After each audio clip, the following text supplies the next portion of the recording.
Buenas tardes, mis queridos amigos de Trimex Fix y de Ciencia y Brujería. El día de hoy vamos a grabar el podcast aquí de Alexander Fleming, este bacteriólogo que salvó a la humanidad en la era de la Segunda Guerra Mundial y toda esta cuestión. Mi nombre es Enrique Hernández. Este es el capítulo 7 de la serie Personajes Famosos, Pasión, Delirio y Decadencia, el cual se dividirá en vida, para quedarse loco, aportaciones y muerte. Hoy es 19 de agosto del año 2022. Existe una delgada línea que separa la imaginación de la realidad, siendo este un detonante para tratar de explicar lo que nos rodea, lo que tocamos y lo que no podemos ver. El método científico ha sido nuestra herramienta con la que obtenemos la veracidad y comprobación de nuestras hipótesis. Sin embargo, la brujería, magia, cuenta con los temores, supersticiones o hechos asombrosos que aún la ciencia no ha podido explicar.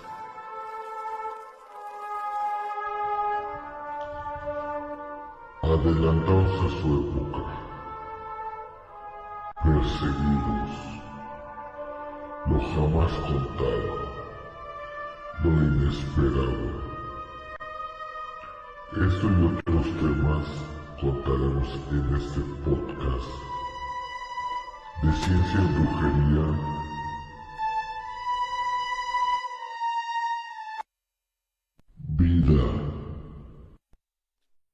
Vida. Alexander Fleming nació en Darvel, Escocia, el 6 de agosto de 1881, en el seno de una familia campesina afincada en la Vega escocesa.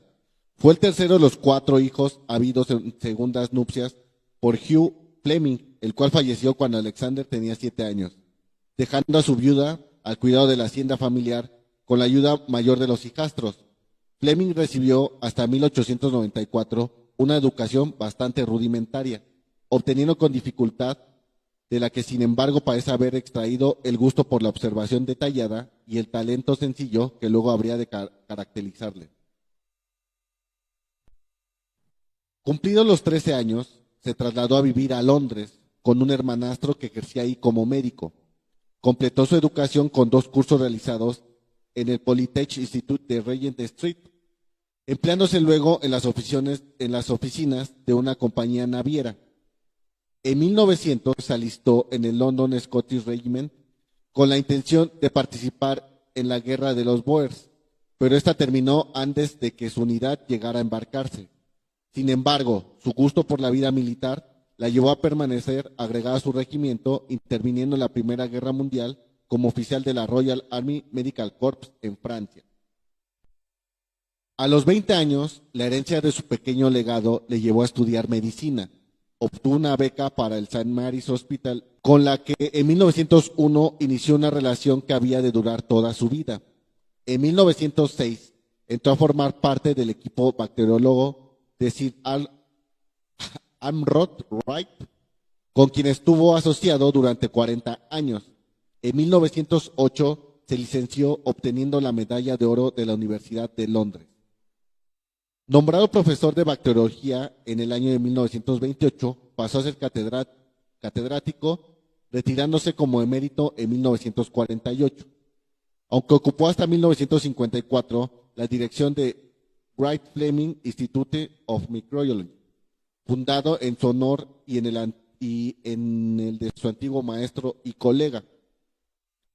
La carrera profesional de Fleming estuvo dedicada a la investigación de las defensas del cuerpo humano contra las infecciones bacterianas. Su nombre está asociado a 2 descubrimientos importantes, la lisozima y la penicilina. El segundo es, como mucho, el más famoso y también el más importante desde un punto de vista práctico.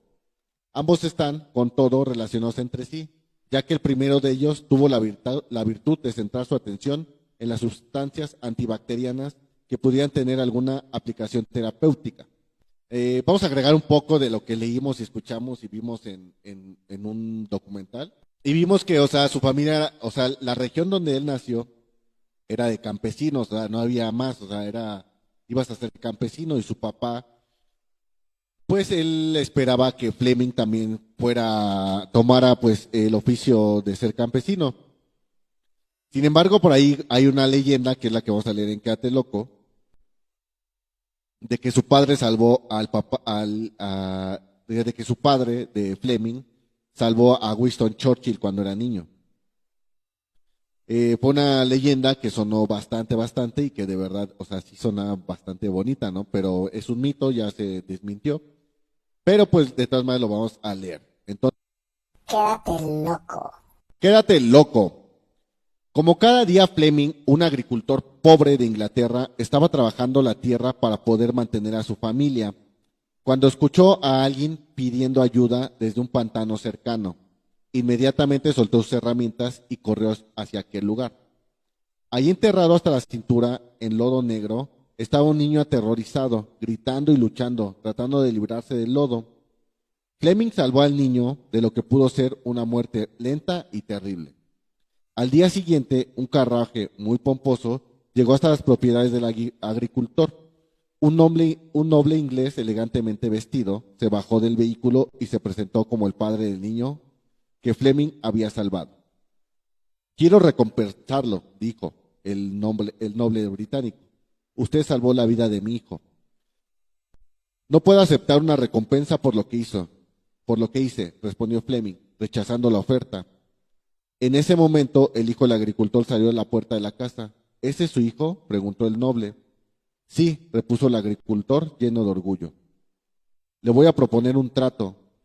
Déjeme llevarme a su hijo y ofrecerle una buena educación. Si él es parecido a su padre, crecerá hasta convertirse en un hombre del cual usted estará muy orgulloso. Y Fleming aceptó.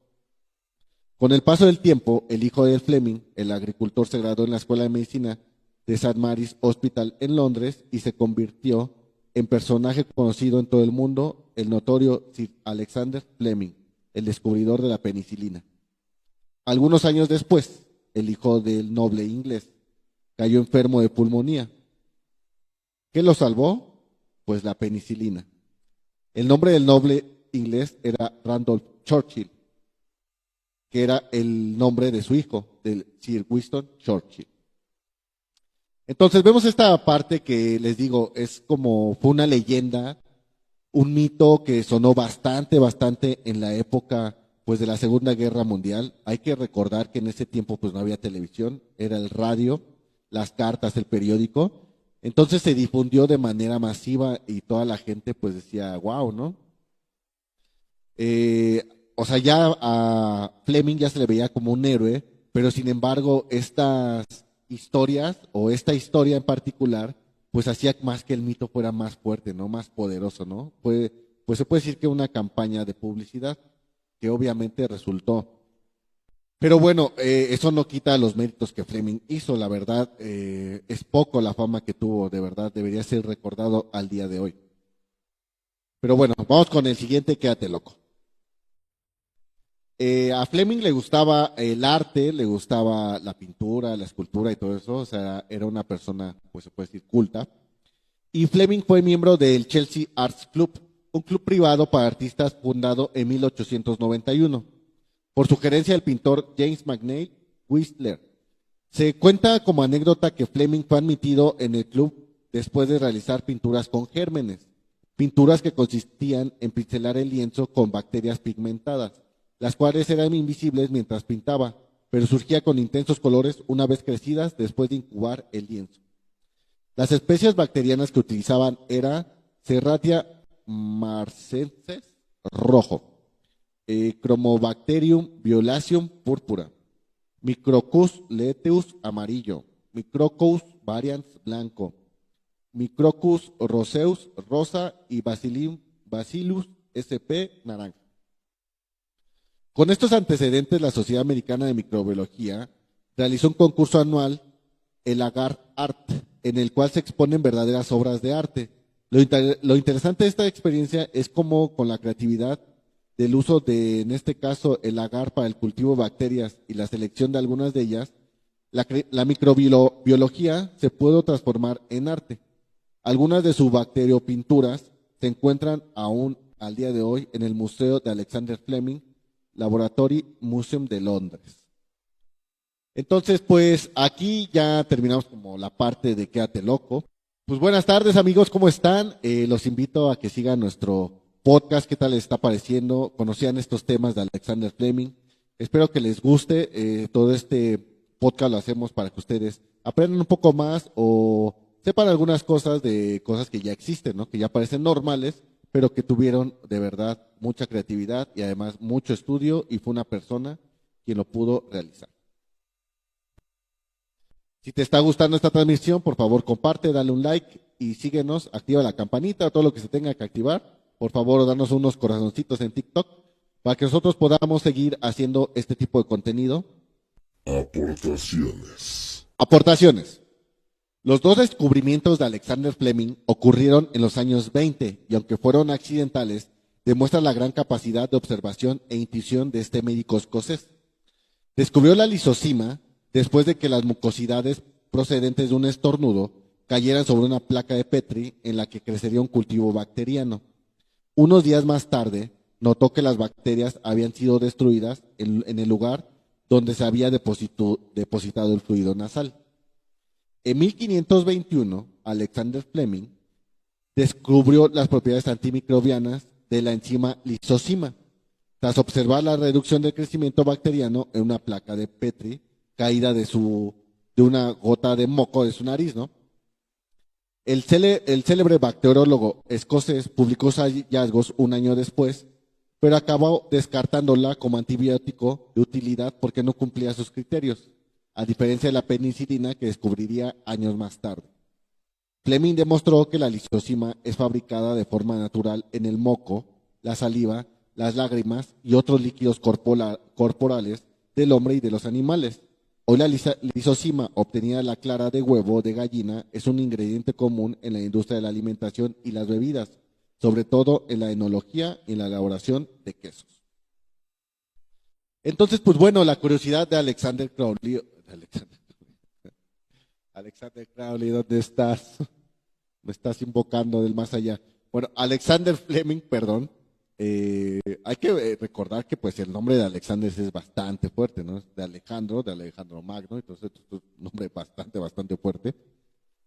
Pero bueno, imaginen la escena, ¿no? Que este científico pues estaba enfermo, ¿no? Pero él era tanta su vocación que decidió ir a trabajar así enfermo.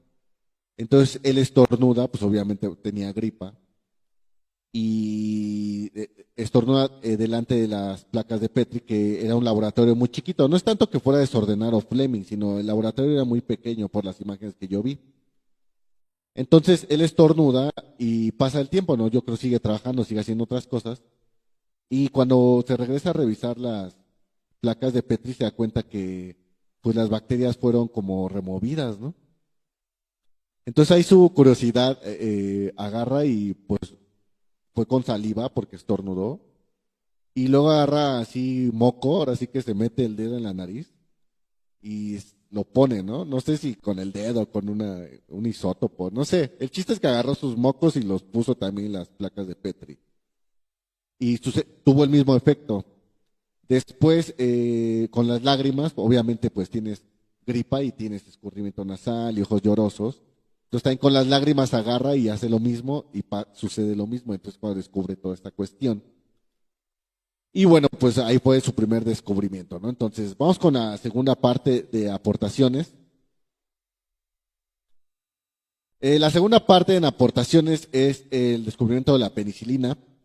El laboratorio de Fleming estaba habitualmente desordenado, lo que resultó una ventaja para su siguiente descubrimiento. Al regresar de sus vacaciones el 3 de septiembre de 1928, Fleming comenzó a clasificar placas de Petri que contenían colonias de estafilococos, bacterias que causan forúnculos, dolores de garganta y abscesos. En uno de los platos se fijó en algo inusual, estaba salpicado de colonias, salvo un área donde estaba creciendo una mancha de moho. La zona alrededor del moho, que luego se identificó como una cepa poco común de Penicillium notatum, era clara, como si el moho hubiera secretado algo que inhibiera el crecimiento bacteriano. Fleming descubrió que su zumo de moho era capaz de matar una amplia gama de bacterias dañinas, como los estreptococos, meningococos y el bacilo de Nifteria. Luego encomendó a sus asistentes Stuart Craddock y Frederick Ridley la complicada tarea de aislar la penicilina pura a partir del zumo del moho resultó ser un compuesto muy inestable y los investigadores solo pudieron preparar disoluciones impuras, pero que le servirían para continuar trabajando. Fleming publicó sus hallazgos en el British Journal of Experimental Pathology en junio de 1929, haciendo tan solo una referencia de pasada a los potenciales beneficios terapéuticos de la penicilina. En esta época parecía que su aplicación principal sería utilizar la penicilina en el laboratorio para separar en un cultivo mixto las bacterias insensibles a la penicilina de bacterias sensibles a este fármaco. Esto tenía un uso práctico para los bacteriólogos, lo que mantuvo el interés en la penicilina. Otros científicos, incluido Harold Raistrick, profesor de bioquímica en la Escuela de Higiene y Medicina Tropical de Londres, también intentaron purificar la penicilina, pero fracasaron. Fleming publicó sus descubrimientos sobre la penicilina en el British Journal of Experimental Pathology en 1929. Con cierto retraso, la fama alcanzó a Fleming, quien fue elegido miembro de la Royal Society en 1942 y recibió el título de Sir 2 años más tarde. Y por fin, en el año de 1941, compartió con Florey y Chain el premio Nobel. Ahí nos vamos a quedar porque ahí, faltó. Por ejemplo, en el descubrimiento de la penicilina, pues obviamente él no tenía también los medios económicos para realizar una investigación más grande. Fue cuando habló con sus colegas Florey y Chain y les pidió ayuda económica. ¿Para qué? Para seguir haciendo la investigación de la penicilina. Sin embargo, pues luego hubo intereses económicos y él decidió no dar la patente a nadie. O sea, cuando él le dicen que quiere hacer la patente, a qué nombre y todo eso, él la dona, o sea, hace una donación de la patente. Es por eso que después él viaja ya a Estados Unidos y ahí es donde ya se hace la primera vez, o se hace la primera dosis de penicilina, ya como un fármaco. Pero Florey y Chain fueron quienes lo apoyaron en esta travesía, en esta investigación. Y cuenta la historia que cuando empezó la Segunda Guerra Mundial, él tenía las placas de Petri, las originales, o sea, no tenía más, ¿cómo se puede decir? No tenía más penicillium en otras placas, o sea, que lo hubiera como replicado, sino que se llevó las originales y en su ropa puso también hongos. ¿Sabes de cuenta que él dijo, pues si se me pierden las placas, pues tengo en mi ropa?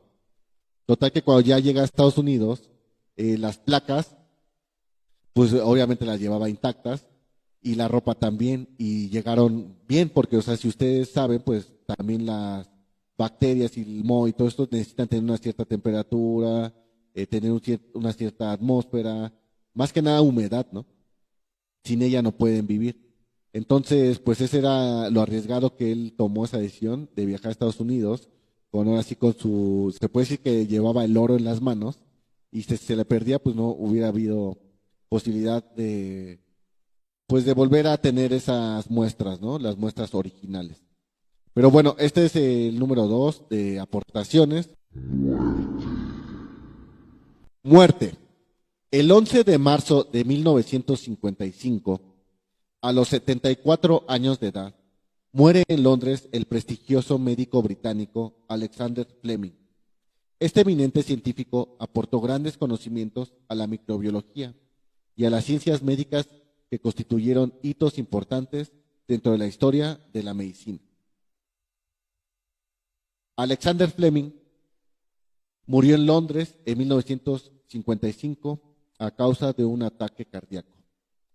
Fue enterrado como héroe nacional en la cripta de la Catedral de San Pablo de Londres.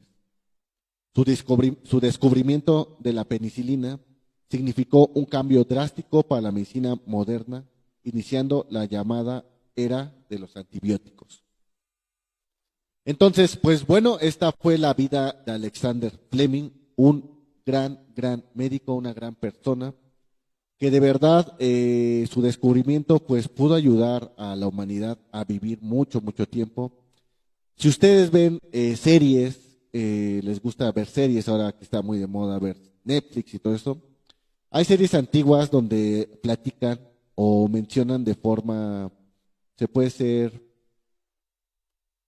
se menciona la muerte de las personas, qué tan frágil era nuestra vida, que a veces se morían solamente por cortarse cocinando. ¿Por qué? Porque se infectaban. Entonces, les daba una infección. O sea, por el hecho de cortarte y que no existían los antibióticos, hay que recordar, la gente moría de septicemia, se llama, ¿no? Entonces, la septicemia, pues es una infección como general, pero en ese entonces no existían los antibióticos, o sea, no había nada que te curara, ¿no? Más que tu propio cuerpo, que era también lo que descubrió Alexander Fleming. Pero sin embargo, si las bacterias o los microbios eran más fuertes que tus defensas, pues obviamente era un boleto al más allá. Entonces, pues bueno, así fue de grande. Les digo, ahora en la actualidad vemos totalmente así, como si nada, una enfermedad, una gripa, un dolor de estómago, pero de verdad, al día de hoy, son las grandes causas de muerte, la gripa y las enfermedades estomacales, gastrointestinales, son de verdad demasiado, demasiado fuertes. No lo digo yo, lo dice la OMS, búsquenlo, para que vean de qué muere la gente desde antes del COVID, ¿no? Pero bueno, entonces, despedida y cierre. Pues bueno, hemos llegado al final de este podcast. Por favor, regálanos un corazoncito, regálanos un like, comparte, nos ayudas mucho. Muchas gracias por seguirnos. Yo les envío un fuerte abrazo y un saludo y muerte a Sócrates.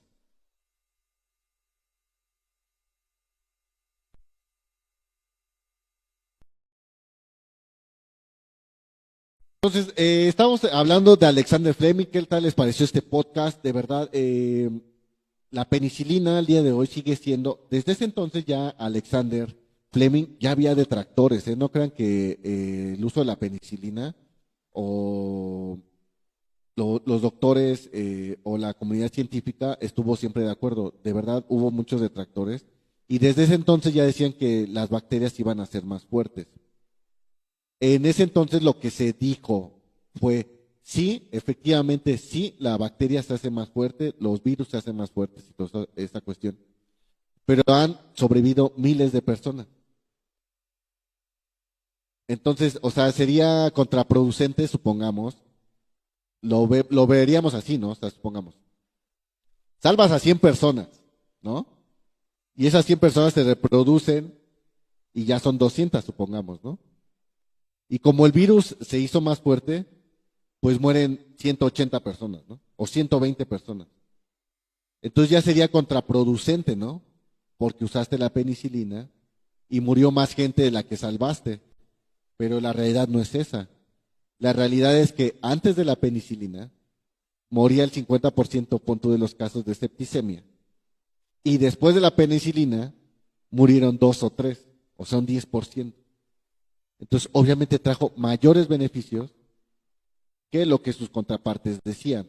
Al día de hoy, por ejemplo, aquí en México hubo una pandemia, el H1N1, en el año, creo, 2012, me parece, o 2008, no me acuerdo qué año, y fue cuando en México no había legislación para los antibióticos.